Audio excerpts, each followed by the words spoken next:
Hello, everyone. Welcome to the latest edition of From Darkness to Light. I'm here with a good friend of mine from Israel. We used to teach together, and someone who I think is one of the happiest people that I've met, Rabbi Yoel Lock. Thank you very much for joining us. Appreciate that it's not the easiest of times in terms of happens to be Motzei Shabbos, Saturday night, later for you, a bit earlier for me, but thank you for joining us. Do you want to just, I guess, firstly start with your background, and then let's move on to the particular challenge you faced, and then we'll talk about some of the wider and broader elements. Okay, it's a pleasure to be on this thing. So I went to a primary school, I went to Potter's House Grammar School, and then I went to a yeshiva in Manchester for 4 years, and then I went to the Mir in Israel, where I was there for 3 years, where after I got married, and then I came back and I was out 5 years in Israel, where I learned in Kollel here. Then I moved back to England for a year, and then my wife, passed away, and I came back here to live in Israel after a few months. I remarried, came here, and I've been here ever since. Wow, and you teach widely. So let's just go. That's in a nutshell. Your life in a nutshell. I guess let's go back to obviously clearly the main part of this, the main challenge. So you got how old were you when you got married? I was 23 when I got married. 23. Wow. Okay. Yeah. And when your wife passed away, how old were you? How long have you been married? I was nearly 6 years. So we got married when I was 23. We came to Israel for 5 years, which is like from just before Shoshana till 5 years later. We moved back in the summer to Gateshead, where I was accepted in a kollel there. And then, so we moved back of what's that? I don't know, end of Av, before Elul. So 5.5 years. Yeah, and then she was diagnosed after Pesach. Wow. With Wow. And you had 2 kids, am I right? 2 kids from my first wife, yeah. Two boys. 2 boys. Wow. Yeah. And then so that entire period, I mean, how many years ago was that? 14 years ago. Wow. I'm married to be married more about 14 and a half years ago now, yeah. 5 years ago, wow. So I mean, if it's okay, can I just take you back to that? Right. And obviously it's very insensitive to ask these questions, but I guess the coping mechanisms are quite important for us. What do you remember your emotions at the time? Do you remember how you coped? Do you remember how you're feeling? What did you tell the kids? How did you deal with that as a person and also as a family? Right. So first of all, the kids are very young. My oldest son was 3 and my youngest son was 1. So they were shipped off straight away when it happened, because my wife, after Pesach, was having leg pains. So she went to a doctor. Doctor said, you have to check this, check that. And then they found a bump in the kidney, did a biopsy, and it came out as cancerous. And they said then that if it spread to the lungs, then it's terminal. Wow. There's nothing they could do about it. So they did a chest, and that spread to the lungs. So they said it's terminal. So I sent my kids to Manchester to my brothers and my sisters, because I was in London. She got moved from Gates Hospital to St. Thomas's in central London. Sure. Where there's actually an amazing person called Dr. Landau. Dr. Landau. Yeah, there is Dr. Irvin, a Jew, lives in Golders Green. Mm-hmm. Amazing person, very supportive person.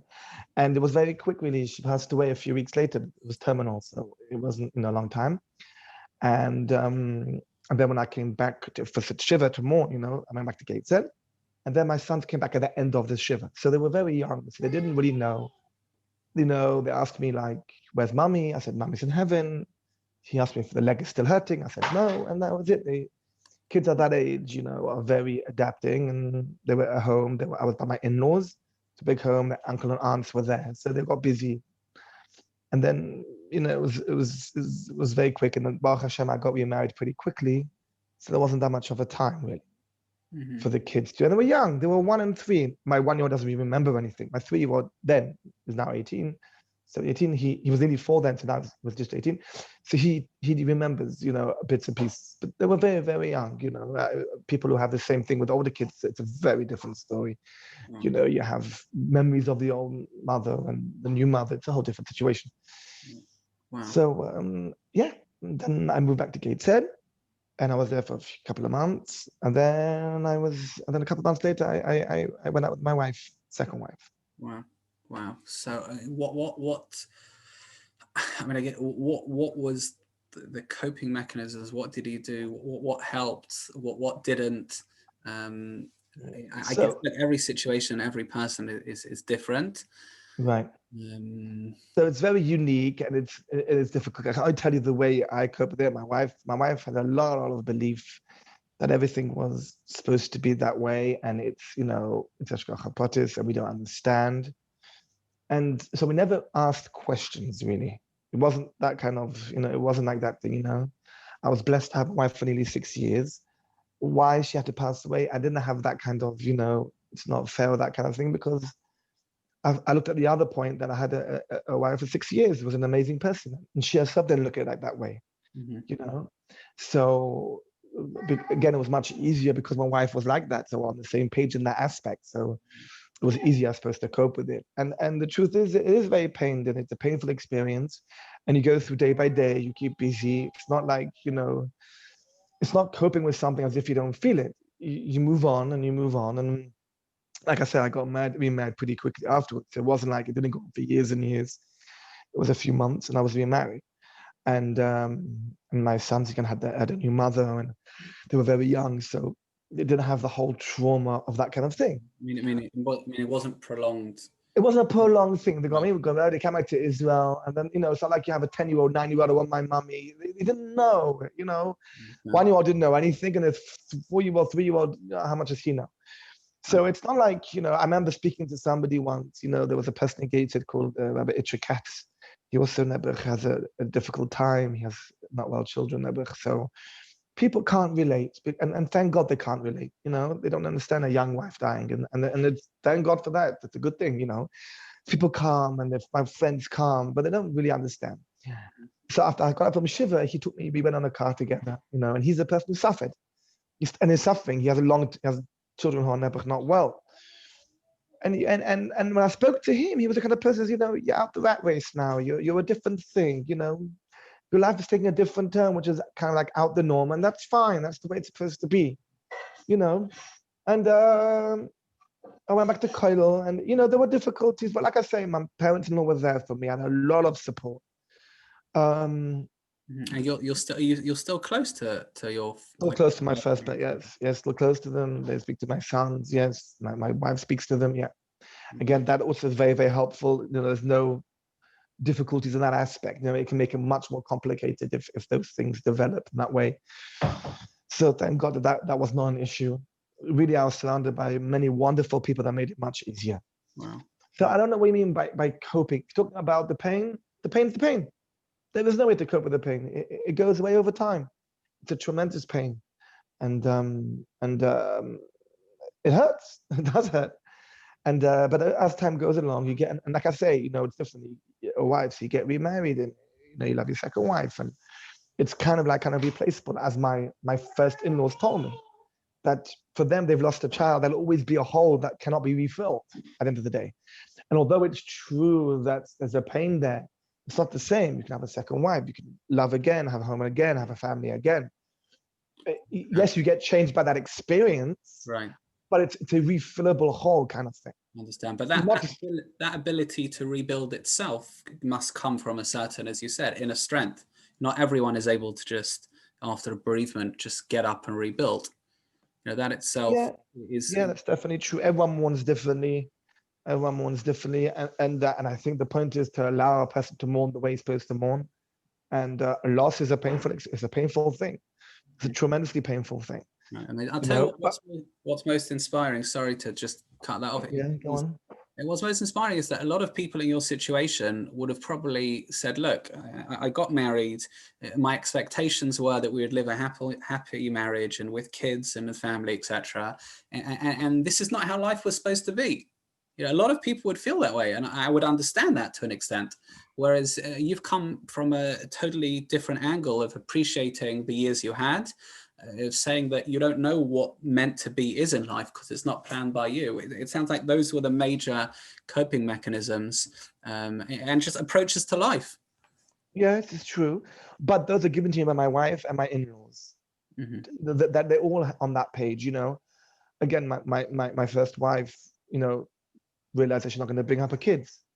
And, you know, she was very strong in that and understood that there's a belief that we don't understand. We don't ask those kind of questions. And I remember my mother-in-law once, and I was there staying with them, and she asked me, she says, you know, Yoel, she says, if you could rewind the tape and know that you're only going to marry your wife for nearly 6 years, would you still have married her?